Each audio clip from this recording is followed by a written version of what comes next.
junior tight end Matthew Gonzalez for Robert Morris leads the NEC, is third nationally, and has now set the program single season record in receiving touchdowns with 11 so far this season. Fairfield head coach Todd Kress told us at the top of the season that it would be one big work in progress all the way through December. Coach, your quarterback Ryan Glover is 8 for 8. What have you done to make him so comfortable in the pocket? Right now he's just executing the plays that are there. You're known for your rushing yards, but you're also known on YouTube for a handshake that you had with fellow captain Gordon Hill. It has only over 47,000 views on YouTube. Check it out if you haven't seen it already. Now, Kashadas, I'm not Gordon Hill, so spare me a little bit of embarrassment if I'm not as cool with this. All right, are you guys ready for this?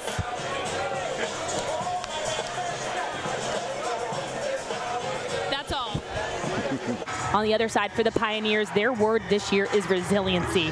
They want to be resilient in every single thing they do. They have proven that so far in the NEC. We'll see if they can do it tonight. Eli Terry began to walk himself off as he reached the sideline after that hit. Since then, he sat on the bench, rolled up his pant leg on the left side. His trainer was rotating that left knee out, trying to get a good feel for it. And you'll see on her dismount, the rotation is happening above the high bar. That's what you want to see. She gets full rotation. She's able to open up, zero in on that landing for the stick. That'll be her first foul. Palmer not happy with that call, saying, hey, I was going all ball. And you'll take a look back to see if she was. And that was a reach around with the left hand. She totally grabbed the waist of Allison Murphy. Solid slide hit for Bennett there. That slide hit, you're driving forward and horizontally at the same time. Difficult for a block to read. Con with the timing. I mean, check this out. Right on the crease, he's just baiting Corsiniti until he gets the dive, and it's wide open from there. We talk about the rain. When it started to come down, your team started to build momentum. What impact does this weather have on the game? Honestly, we always say we do so much better in the bad weather. The Sacred Heart Pioneers have added no first years to their roster, just one transfer. This is a team that isn't looking to build the chemistry. It's already there. Horning already with a 3-point game, 2 goals, 1 assist, fed here by Gallagher. She keeps it on the left side and then releases with that sidearm shot to the weak side of Kelsey Fee. Coach, defensively, how have you been able to limit Robert Morris to 51 total yards, 1 first down? Kids playing hard. That finesse, that core awareness, the ability to connect with the basket from wherever she is on the court. Coach, great ball movement, 27 assists. What excites you the most about that team chemistry they had on the court today? Well, I like the fact that tonight is everything for the Pioneers. It gives them an opportunity to go up against the top team in the NEC before going into the tournament play. Also, you cannot bore head coach Herenda because you have to bring it. This is a team that if you're not playing hard, well, you're just going to be replaced, and it's something that they have literally bought into this season. Coach, your team has won 9 of the 14 draw controls. How important is that in building momentum to carry on to attack? Yeah, you know, obviously Marist is a really good draw team, so we've been working on it. It's very important to us, but we got to clean up some mistakes outside that. What mistakes? Unforced turnovers. Andy Copeland implemented that zone defense heavily in the Quinnipiac game, which was huge for the Stags, something that has paid off for them. The quarterback also recognizes that this season it is so important to him to cultivate a relationship with each and every athlete on his team. Welcome in Allison Gaskins. Randy, not every day you see a tight end leading the league in receiving touchdowns, but junior tight end Matthew Gonzalez for Robert Morris leads the NEC, is third nationally, and has now set the program single season record in receiving touchdowns with 11 so far this season.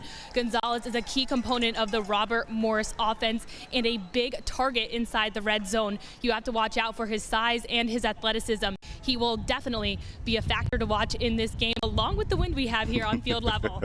Eli Terry began to walk himself off as he reached the sideline after that hit.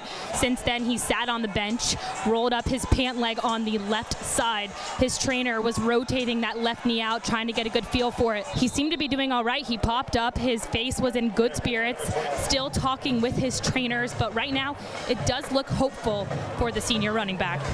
Coach, defensively, how have you been able to limit Robert Morris to 51 total yards, 1 first down? Kids playing hard. You know, they're buying into the system. They're executing what Coach Cook's teaching them and the coaches, and they're playing hard and they're running to the ball, and it shows. So when kids are on the same page, they're communicating and they're running to the ball, you got a fighting chance, and they're doing that today. How do you keep them on the same page and locked in for the second half? Well, that's what we talked about. You got 30 minutes. Nothing's over until 60 minutes is up, and if they want to keep playing and treat Saturday like a championship game, then they got to finish the right way for 30 minutes left. Coach, thanks. Okay, thank you. Randy. The Sacred Heart quarterback Kevin Duke told me that his focus this season is just to let the game play out, not to force the big plays when it isn't necessary, and to, most importantly, above all else and at all costs, protect the football. The quarterback also recognizes that this season it is so important to him to cultivate a relationship with each and every athlete on his team. Most recently, this summer, the quarterback took the time to meet one-on-one with each first year. His hopes is that his teammates will support, believe, and just trust in his decision making. Coach, down just 3 goals going into the second. You said the energy was high, it was positive in the locker room. How essential is it to keep your composure and not let that shake you going into the second? Yeah, I mean, we've been down 3 before in past games. It's something that we're used to. I think it's something that we can definitely overcome. We just got to make sure we keep our composure and stick to the game plan. What will it take in your game plan to come away with a win? You know, I think the execution part of it. You know, there's a lot of things that we're getting through the first few steps of our execution, but we're not finishing.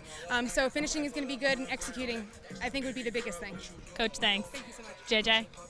Lafayette College is actually credited with inventing the football helmet. It was back in 1894 that an all-time great running back for the Leopards, George the Rose Barkley, got 3 thick leather straps. He put them around his head. They resembled somewhat of a harness, and he was just trying to prevent cauliflower ear. But fast forward a couple years and the helmet has surely developed, and this helmet in particular means a lot for the Lafayette football program. They have added the metallic L on both sides. On the back left corner, you'll see the American flag on top of the words Cur Non, that is Latin for why not, the motto for the Revolutionary War hero Marquis de Lafayette, after who the school is named. Gentlemen.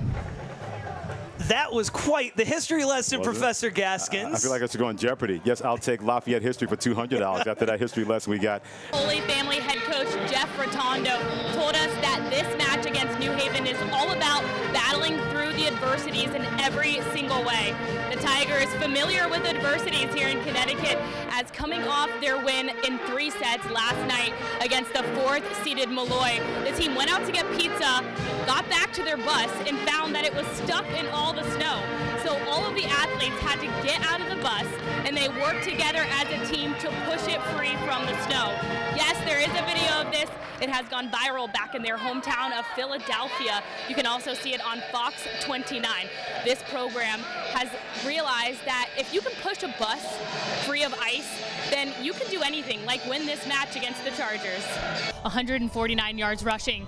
How comfortable did you feel when you were looking for the gaps today? I felt very much like better than previous weeks. You know, since last week I had a very good game. We all did. So, like I said before, it was just more patient, and I can trust them. They can trust me more. So it was a better feeling this week. 3 touchdowns against Bryant last week. How were you able to carry that momentum into this matchup against the Colonials? Just keep going. Every day in practice, just keep going, finishing everything, just working harder every day by day. Julius, thanks. No problem. Randy. You hear of players using music to help get themselves pumped up for a game, but how about to calm themselves down? Running back A.J. Hines told me just last night that he likes to use some hype music before the game, but definitely mixes in some slower jams when he finds himself getting a little bit ahead. 5 goals in this win to help send your team now to the first round NCAA tournament against Princeton. How open did that net look? Oh my gosh. Sacred Heart Pioneers leading the Bryant Bulldogs 25-19 here at the half, and we'll take a look back at some of the highlights in the first half of action. To kick things off, it was Dabney knocking down a 3-pointer, the one and only of 9 attempts for Sacred Heart Pioneers to get the ball rolling. But then Bryant will answer back with a 3-pointer of their own coming from Palmer from the outside. The press is super high right now for the Knights on defense. They have done a great job at playing that man-to-man defense, also sliding over where they always are having that secondary defender to help out, doing a good job at running down the shot clock when the Pioneers have possession. Check out their timing, in rhythm, in sync, just at the height of the block. And on the beam, they do have a new deduction called a concentration deduction. So if you stand still for longer than 2 seconds, so 1 gymnastics, 2 gymnastics, it is a 1/10 of a deduction. For Penn, they just need to look to live out their mantra of the season. 2 words, 1 more, and it's not about a championship. It's all about the little things. Talking to Coach Mike McLaughlin. Andrew well off on that 3, didn't touch anything. So they mean 1 more in terms of effort, 1 more explosion, 1 more block, 1 more steal. Fairfield head coach Todd Kress told us at the top of the season that it would be one big work in progress all the way through December. He admitted also in their loss last night to Ryder that there is still a lot of work that needs to be done, but it really comes down to those intangibles, a fight, a drive, something deep down inside that this team has yet been able to tap into, JJ. And something that St. Peter's is looking to tap into is continuing their success with a lot of young players. The Peacocks coming into this match against the Stags with a 15-game losing streak against Fairfield. They are young, they are new, and they are ready to compete. This is a team that now knows what it takes to win. They will also be starting with, get this, 5 freshmen, 1 sophomore on the court. As we look at our players to watch for this afternoon, it's the middle out of Texas, a sophomore in her own right, that's Lucy Albertson. Albertson coming into her own when it matters most for the Stags. This is an athlete who right now has the best hitting percentage in the MAC in league play at just under 400. On the opposite side for St. Peter's, a freshman in her own right. She has come on strong to begin conference play. It's Karen Rameau. Rameau not able to contribute to her team's success until the 3rd MAC game of the season against Manhattan. But since then, she has made a huge splash, and she has become a key contributor to the Peacocks, averaging 4 kills a set.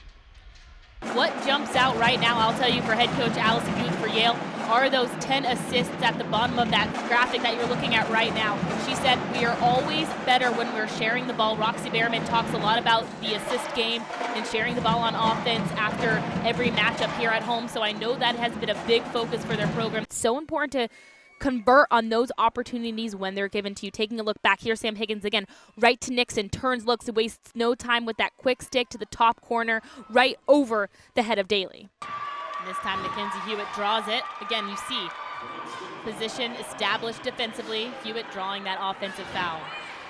Arna too with 20 service aces on the season, but what she does so dangerous from that service line is that she's able to throw the opposing team out of system.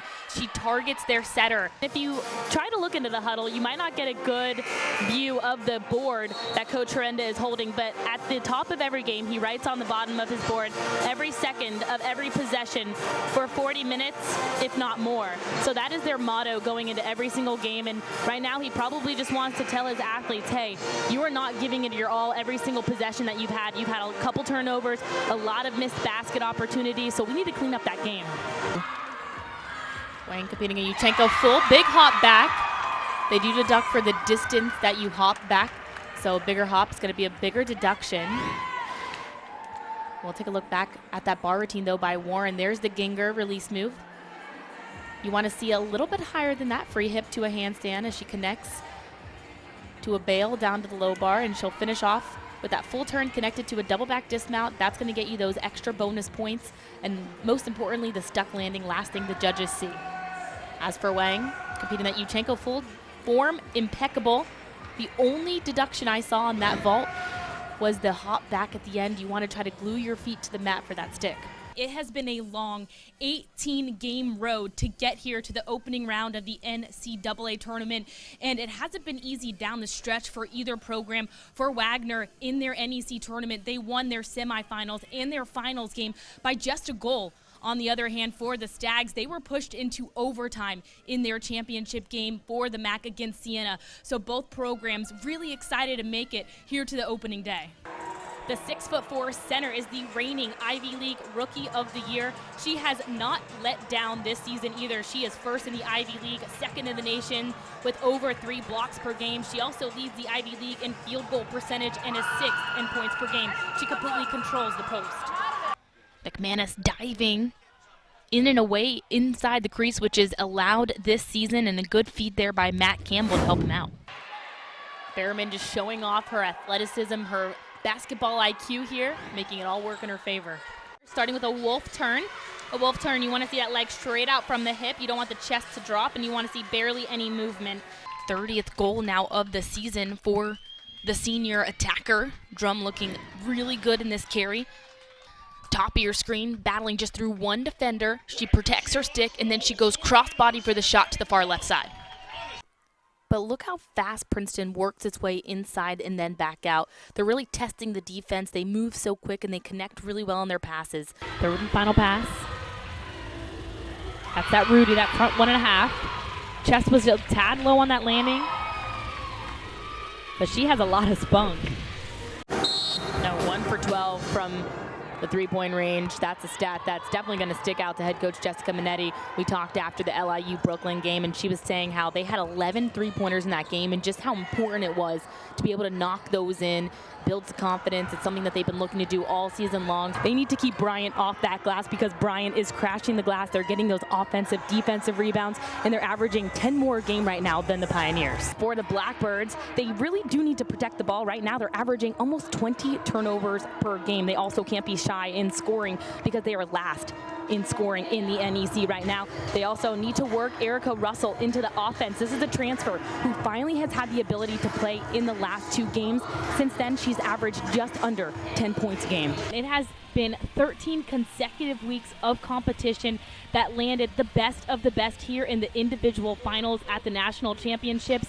All of these athletes competing today have so much to be proud of, Dan.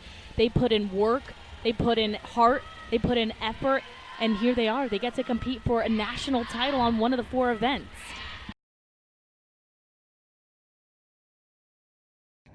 Colleen Young has broken 3 program records at Fairfield University. She's also a decorated member of the U.S. national team with 8 World Championship medals and 2 trips to the Olympic Games. Now imagine being able to accomplish all of this without the ability to see. In the water, I don't really notice that I'm blind. When you're in the water actually swimming, you know, it's just the water treats you the same as any other person, so it kind of just fades away. Born with albinism, Colleen is legally blind. I guess it's a little blurry. It didn't take long for Colleen to find her sport. She started swimming at the young age of 4. Swimming, you know, you don't have to like chase a ball around a court or anything. But there is a wall and a lane to stay in.